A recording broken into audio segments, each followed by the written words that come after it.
Hello tacticians, it's Nox here, playing Warhammer 40k Tacticus, and we have just started a new season. For the next 34 days, we have got a new battle pass to work our way through, and the question is this battle pass worth it?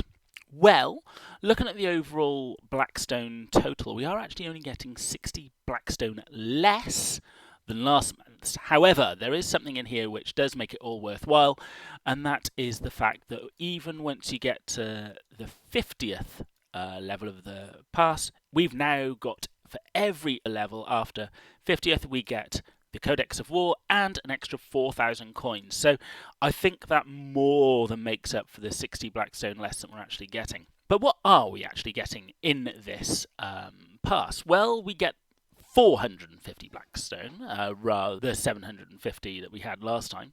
A bit of a typo there in my screenshot. I meant to put 450, which is obviously the 300 Blackstone less. We get the same number of requisition scrolls. We get 70 Thutmose shards. We get virtually the same of everything. We do get an additional rare crate. However, it's only got an extra 3 items in it, but it does increase the amount of Blackstone we get from that crate in total. So it's 21 rare items instead of 18. We are losing an Epic Orb, which is a shame. We are losing 1 XP Codex. But as I said, once you get past level 50, you've got all those codexes to come. And we're getting half the amount of salvage. But we do actually get a legendary upgrade in this as well. So we do lose out in some areas and we gain in others. So if you're the sort of person who does spend the $10-15 on this to actually get all the extras, it's still very much worthwhile. However, moving on, we've just finished the Jain Zar event, and I did manage, in quotes, to unlock her. I actually got 140 out of the 150, and I spent 3,000 Blackstone to actually unlock her. Now, I haven't geared her up yet. She is on the list to be done, and I will be using her in the PvP that's going to be coming up shortly. Or at least that's the plan. I do have to gear her up first for her to be used there. But hey, I'm quite happy I've got Jain Zar, and I'm hoping I'll be able to, with my roster, be able to hopefully unlock Morgan Ra. Now, I did have quite a bit of difficulty on him the first time round, and I'm wondering, is that because the difficulty was harder, or have I just increased my roster by enough since him that Jain Zar wasn't so difficult? So what does Jain Zar actually do? Well, she's a melee specialist, so there's no shooting anywhere here.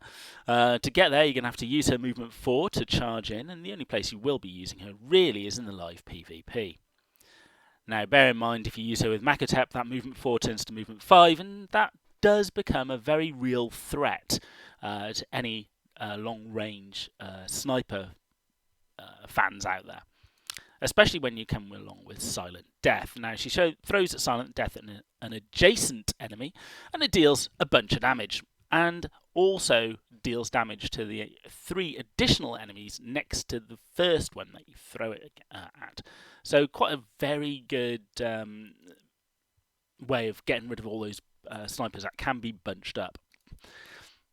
And the second one, the Terror's Lament, not as useful, but adjacent enemies deal 40 less damage and have -1 hit in their melee. So not as great, but it's certainly something to have. And if I was you, if you were to be concentrating on one of these, I'd certainly look at Silent Death first. Now, how's she going to be used in the raids? Well, I don't think she is. Maybe against the Necron leader. The number of attacks she has, she's got 3 piercing attacks. So if you do combine her with, wrong person, Eldrian here, with his Doom, then she'll probably kick out a bit of damage. But why use Jain Zar when you can use Aethana instead, who actually does the same 3 and has movement 5 anyway, and flies? So you can get over various things. So in case any of you were wondering what my roster looks like, here it is. I do have Archimatos all the way at the top, and most, as you can see, are around the silver 1, a few are in silver 2. And the reason why I've done that is to give all the characters the best possible chance at surviving the waves that you have in these legendary events. Now, I haven't got every single character. There's a bunch that I'm missing. I would love to have Marnius Calgar. I would love to have Isabella. Where is she? There she is, right next to Marnius. I'd love to have Morvenval and Celestine.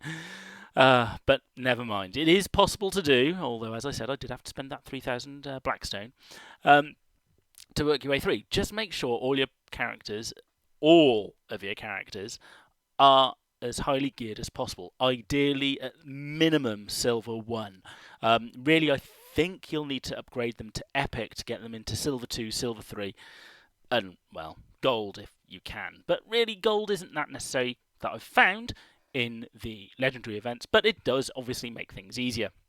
But I find that having the width, having all of them combined at Silver 1 has actually been more beneficial than having a very narrow roster or Gold 1. Although, having said that, if you've got a Gold 1 team, you're probably up in Chapter Master and getting extra items from that instead. Whereas me, I'm the one below Chapter Master, the Honor Guard, and I'm doing fairly well there, but I'm not in any rush to go higher. I'd rather concentrate on getting everything wide so I can manage to bash out these legendary events and get the legendaries when I can. So tell me, what's your roster looking like? Did you enjoy the Jain Zar event? Are you looking forward to getting Morgan Ra maybe next time? As always, like, comment and subscribe, and I'll be seeing you next time.